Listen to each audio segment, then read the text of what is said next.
Good afternoon, everyone. Good afternoon. This is day 23 of the Trump Republican shutdown, and House Republicans remain on vacation. They've canceled votes for 4 consecutive weeks and are on the verge of canceling votes next week because Republicans have zero interest in reopening the government. They have zero interest in finding a bipartisan path forward to enact a spending agreement that actually meets the needs of the American people, and Republicans have zero interest in addressing the health care crisis that they've created. Tomorrow, hundreds of thousands of hard-working federal employees will miss a paycheck and are going to struggle to be able to provide the basic necessities to live and survive. But Donald Trump is heading out of the country. House Republicans remain on vacation, and Senate Republicans continue to offer no solutions relative to a bipartisan agreement that actually meets the needs of the American people. In just a matter of a week or so, tens of millions of Americans are going to wake up to the reality because of the open enrollment period beginning on November 1st that their premiums, copays, and deductibles are about to explode. In many cases, everyday Americans having to pay $1,000 or $2,000 more per month in order to access health insurance. That's affordable. And many people are going to have to go without the ability to see a doctor. The Republican health care crisis grows more urgent by the day, and yet Donald Trump and Republicans continue to be nowhere to be found. They are not taking these issues seriously. They continue to keep the government shut down and hurt everyday Americans. Why? It's apparent to the American people that when it comes to the Republican approach, cruelty is the point. Questions? I have a redistricting question. I know there's some Democrats in Illinois who have expressed concern about redistricting and how it would dilute black representation in the state. Do you still want Illinois to push forward with the redistricting? There are ongoing conversations in Illinois, but there is no congressional map that would move forward that would dilute the representation of black and Latino communities in Illinois or in any other state that is currently held by Democrats. Thank you, Leader Jeffries. Jelana Jones running for Sylvester Turner's seat in Texas. She said on CNN, if you hit me in my face, I'm not going to punch you back in your face. I'm going to go across your neck. Is rhetoric like that appropriate, particularly in light of the threat against your life over the weekend? Yeah, I'm unfamiliar with the context in which that was said. But let me just say, of course, again, political violence that we've seen in this country intensify throughout this year is unacceptable in any form against anyone for any reason. You previously said that you were going to talk to Mamdani before early voting begins. Early voting begins on Saturday. Is that scheduled? And did you watch the mayoral debate? I want to know your thoughts. I have not had an opportunity to see the mayoral debate. I did see the end of the Knicks game, but I expect to have a conversation with the Democratic nominee at some point between this moment that we're in right now and early voting, which begins, I think, in the early part of Saturday. Leader Jeffries. Thank you, Leader. Senator Johnson is talking apparently to Van Hollen's office and Senator Peters' office about a bipartisan bill to pay furloughed workers. If Speaker Johnson brings the House back in session to vote on that bill, is that something House Democrats could support? It seems to me that Speaker Johnson has no intention of bringing Republicans back to Washington to do their jobs because they're the ones that shut down the government. They can't justify why they shut the government down. We as Democrats have made clear we want to sit down with anyone, anytime, any place in order to reopen the government, stand by our hardworking federal civil servants, find a bipartisan path forward toward a spending agreement that actually meets the needs of the American people. and actually improves the quality of life of the American people, and at the same time decisively address the Republican health care crisis. We've also made clear as House Democrats that we will consider in good faith anything bipartisan that emerges from the Senate. Thanks. Thank you, Mr. Leader. Just want to follow up on the death threat and the Speaker. Just to put a pin in it, have you heard from the Speaker or any member of Republican leadership in the days since the death threat? Not a single Republican has reached out, either from the House, the Senate, or the White House in connection with the death threat and the arrest. But that does not surprise me in terms of the environment that we're in, because these individuals, these extremists, are the ones, they can't justify the fact that Donald Trump pardoned hundreds of violent felons on his first day in office, people who brutally beat police officers, including seriously injuring on these Capitol steps, 140. And then on Donald Trump's first day in office, he pardons these violent felons and then unleashes them on American communities all across the country. And many of them have reoffended.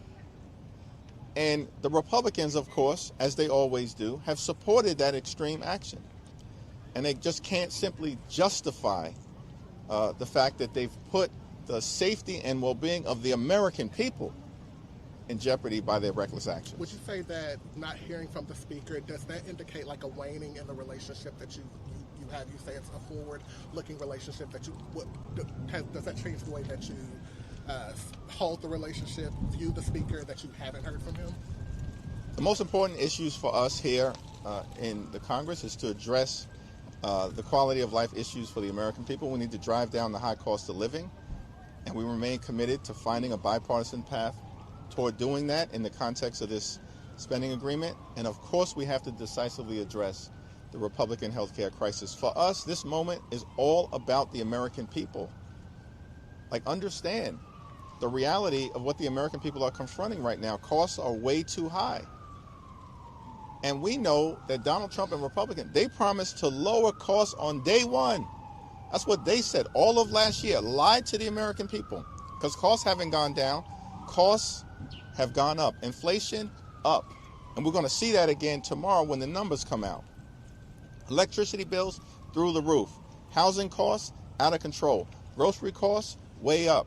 Trump tariffs causing thousands of dollars in additional expense on everyday Americans. And now the extremists, the Republicans in the Congress, in the House, in the Senate, in the White House, could care less about the fact that tens of millions of Americans are about to experience dramatically increased premiums, co-pays, and deductibles. That's out of control, and they could care less. What are they doing? Destroying the White House so that Donald Trump can build a ballroom where he's celebrated like a wannabe king. Donald Trump's trying to steal $230 million from the taxpayers by shaking down the Department of Injustice. And these extremists, they somehow have managed to find $40 billion to bail out Argentina, and they can't find a dime to extend the Affordable Care Act tax credits for working class Americans, everyday Americans, and middle class Americans. The whole thing is a disgrace, and the American people see it. Thank you.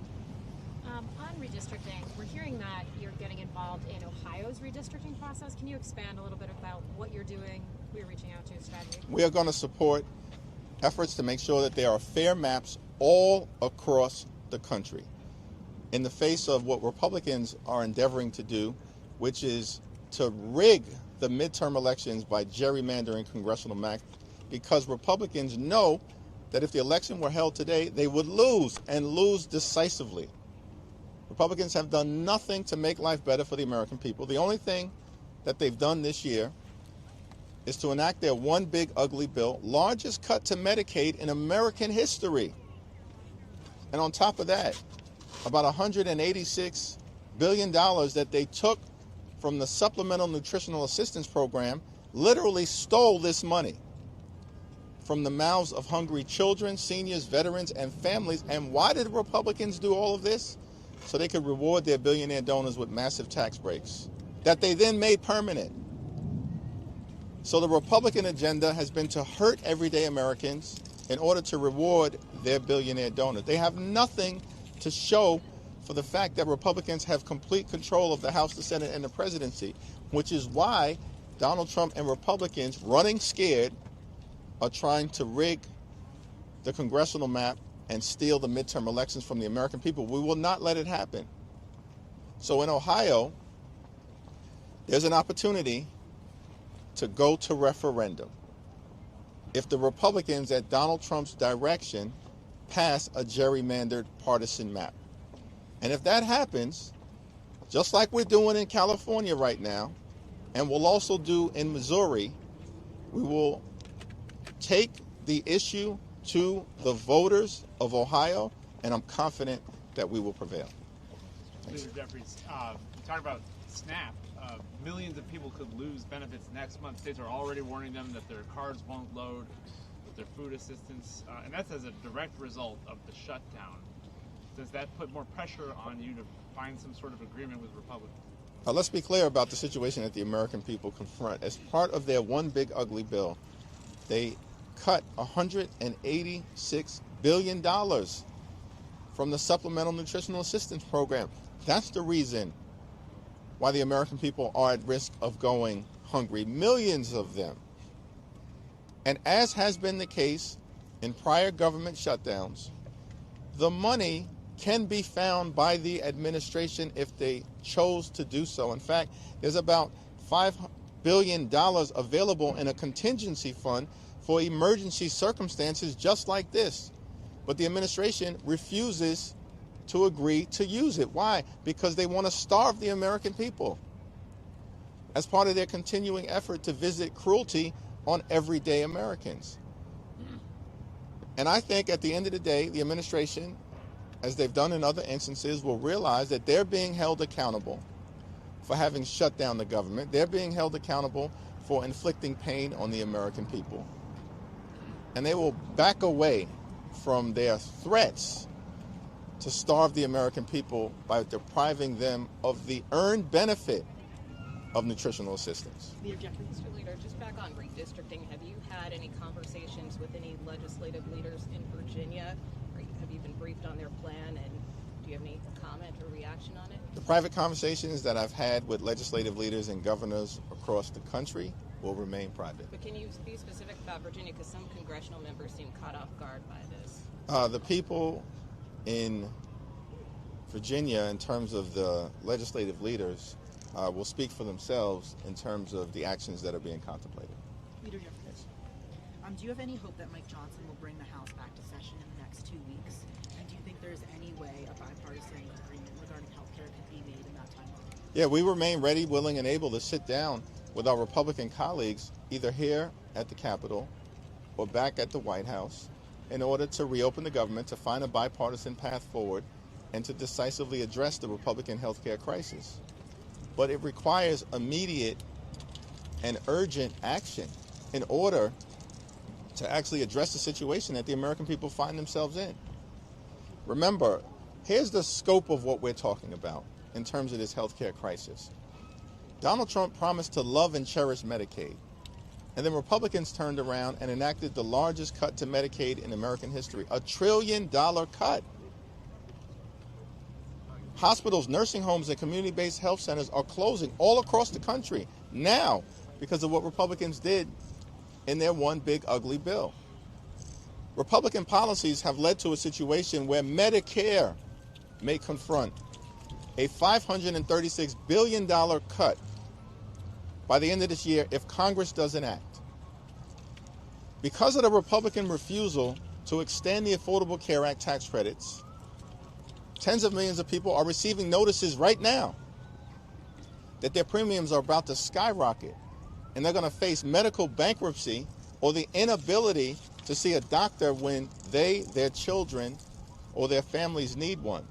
And at the same period of time, Republicans continue to put forward a partisan bill here in the House that would cut about $1.7 billion from the Centers for Disease Control, cut a little under $500 million from the National Institute of Health, and they're depriving the American people of the ability to get life-sustaining and life-saving vaccines.